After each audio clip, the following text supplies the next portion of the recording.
Item ಯಾವುದೇ ಇರಲಿ try ಮಾಡಿ ಆಚಿ ಚಿಕನ್ ಮಸಾಲಾ.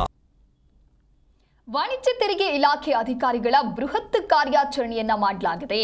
ಇನ್ನು 2384 ಕೋಟಿ ನಕಲಿ ಇನ್ಪುಟ್ ಟ್ಯಾಕ್ಸ್ ಕ್ರೆಡಿಟ್ ಜಾಲ ಪತ್ತೆಯಾಗಿದೆ ಅನ್ನುವಂತ ಮಾಹಿತಿ ಸಿಗ್ತಾ ಇದೆ. ಬೆಂಗಳೂರಿನಲ್ಲಿ ಇಬ್ಬರು ಆರೋಪಿಗಳನ್ನು ಅಧಿಕಾರಿಗಳು ಇದೀಗ ಬಂಧಿಸಿದ್ದಾರೆ.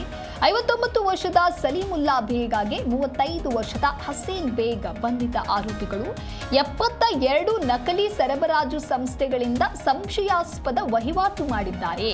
ತನಿಖೆ ಮಾಡಿದಂತ ವೇಳೆ 127 ನಕಲಿ ಸಂಸ್ಥೆಗಳ ಜಾಲವನ್ನು ಅಧಿಕಾರಿಗಳು ಪತ್ತೆ ಮಾಡಿದ್ದಾರೆ. 2172 ಕೋಟಿ ವಹಿವಾಟಿನ ಮೂಲಕ 382 ಕೋಟಿ ನಕಲಿ ಐಟಿಸಿಯನ್ನ ಸಲೀಮುಲ್ಲಾ ಪಡೆದಿರ್ತಾರೆ. ಇದೇ ರೀತಿ 55 ಸಂಸ್ಥೆಗಳಿಂದ 212 ಕೋಟಿ ವಹಿವಾಟಿನಿಂದ 35 ಕೋಟಿಯನ್ನ ಪಡೆದಿರ್ತಾರೆ ಹಸೇನ್. ಒಟ್ಟಾರೆ ಪ್ರಕರಣಕ್ಕೆ ಸಂಬಂಧಪಟ್ಟಂತೆ ಪ್ರಸಕ್ತ ವರ್ಷ ಬಂಧಿತರ ಸಂಖ್ಯೆ ಇದೀಗ 7ಕ್ಕೆ ಏರಿಕೆ ಆಗಿದೆ. ಟಂಗ್ಸ್ಟನ್ ಕಾರ್ಬೈಡ್ ಸ್ಕ್ರಾಪ್ ಹಾಗೆ ಇವೆಸ್ಟ್ ಹಾಗೂ ಇತರೆ ಸ್ಕ್ರಾಪ್ ಹೆಸರಿನಲ್ಲಿ ನಕಲಿ ಬಿಲ್ಲಿಂಗ್ ಅನ್ನು ಮಾಡ್ತಾ ಇದ್ರು, ಅಂದ್ರೆ ಫೇಕ್ ಬಿಲ್ಲಿಂಗ್ ಅನ್ನ ನಡೆಸ್ತಾ ಇದ್ರು ಆರೋಪಿಗಳು. ಆ ನಕಲಿ ತೆರಿಗೆ ಬಿಲ್ ಅನ್ನ ಸೃಷ್ಟಿಸಿ ಐಟಿಸಿ ಪಡೆದು ವಂಚನೆಯನ್ನ ಮಾಡ್ತಾ ಇದ್ದಂತ ಆರೋಪಿಗಳ ಗ್ಯಾಂಗ್ ಇದು. ಜಿಎಸ್ಟಿ ಕಾಯ್ದೆಯಡಿ ಆರೋಪಿಗಳನ್ನ ಬಂಧಿಸಿ ಈಗ ಅಧಿಕಾರಿಗಳು ತನಿಖೆಯನ್ನ ನಡೆಸ್ತಾ ಇದ್ದಾರೆ.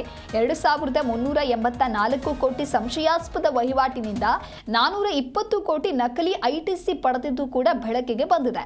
ಎಸ್ಕೆಎಸ್ ಟ್ರೇಡರ್ಸ್ 3 ವರ್ಷಗಳಲ್ಲಿ 50 ಕೋಟಿಯಿಂದ 900 ಕೋಟಿಗೂ ಕೂಡ ವಹಿವಾಟು ಏರಿಕೆ ಆಗಿದೆ.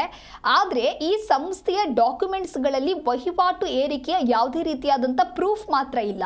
ಈ ಹಿನ್ನೆಲೆಯಲ್ಲಿ ನಕಲಿ ವಹಿವಾಟು ನಡೆಸಿದ್ದನ್ನ ಕನ್ಫರ್ಮ್ ಮಾಡಿಕೊಂಡಿದ್ರು ಅಧಿಕಾರಿಗಳು. ಕಳೆದ ಜನವರಿಯಲ್ಲಿ 1464 ಕೋಟಿ ವಹಿವಾಟು ಸಂಬಂಧ ಅಧಿಕಾರಿಗಳು 5 ಜನರನ್ನ ಬಂಧಿಸಿದ್ರು. ಅದಕ್ಕೆ ಸಂಬಂಧಪಟ್ಟಂತೆ ಈ ಬಾರಿಯೂ ಕೂಡ ಮತ್ತೆ ಇಬ್ಬರನ್ನ ಬಂಧಿಸಿರೋದ್ರಿಂದ ಒಟ್ಟಾರೆಯಾಗಿ ಈ ಆರೋಪಿಗಳ ಸಂಖ್ಯೆ 7ಕ್ಕೆ ಏರಿಕೆಯಾಗಿದೆ.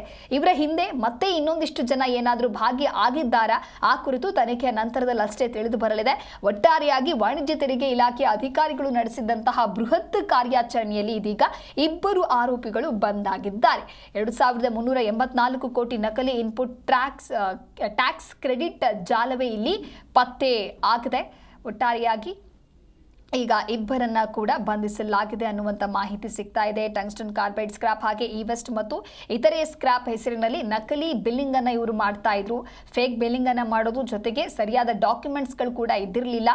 ಅದಕ್ಕೆ ಸಂಬಂಧಪಟ್ಟಂತ ಯಾವುದೇ ರೀತಿಯಾದಂಥ ಪ್ರೂಫ್ ಕೂಡ ಇಲ್ಲದೆ ಇರೋದ್ರಿಂದಾಗಿ ಈಗ ಸರಿಯಾಗಿ ಅಧಿಕಾರಿಗಳು ಲಾಕ್ ಮಾಡಿದ್ದಾರೆ. 2384 ಕೋಟಿ ಸಂಶಯಾಸ್ಪದ ವಹಿವಾಟು ಮೂಲಕ 420 ಕೋಟಿ ನಕಲಿ ಐಟಿಸಿಯನ್ನ ಪಡೆದಿದ್ದಾರೆ ಅಂತ ಹೇಳಿದ್ರೆ ಇದು ಹೇಗೆ ಸಾಧ್ಯ ಅನ್ನುವಂಥ ಆಂಗಲ್ನಲ್ಲೂ ಕೂಡ ಇದೀಗ ತನಿಖೆ ಮಾಡುವಂತಹ ಕೆಲಸ ಆಗ್ತಾ ಇದೆ.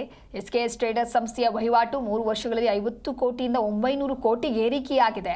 ಆದರೆ ಅದಕ್ಕೆ ಸಂಬಂಧಪಟ್ಟಂತೆ ಯಾವುದೇ ರೀತಿಯಾದಂಥ ದಾಖಲೆಗಳಿಗೆ ಸಂಪೂರ್ಣವಾದಂಥ ಸಾಕ್ಷಿಗಳು ಅವ್ರ ಹತ್ರ ಇಲ್ಲ.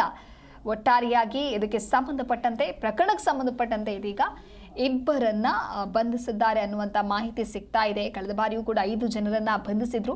ಒಟ್ಟಾರೆಯಾಗಿ ಇದೀಗ ಬಂಧಿತರ ಸಂಖ್ಯೆ 7ಕ್ಕೆ ಏರಿಕೆ ಆಗಿರೋದ್ರಿಂದ ಮತ್ತಷ್ಟು ಜಾಲ ಏನಾದರೂ ಇದೆಯಾ ಅಥವಾ ಇವರು ಬೇರೆ ಯಾರಿಗಾದರೂ ಕೂಡ ಸಂಪರ್ಕದಲ್ಲಿ ಇದ್ದಾರಾ ಅನ್ನುವಂಥದ್ದು ಈಗ ತನಿಖೆಯ ನಂತರದಲ್ಲಷ್ಟೇ ವಾಸ್ತವಾಂಶ ತಿಳಿದು ಬರಬೇಕಿದೆ.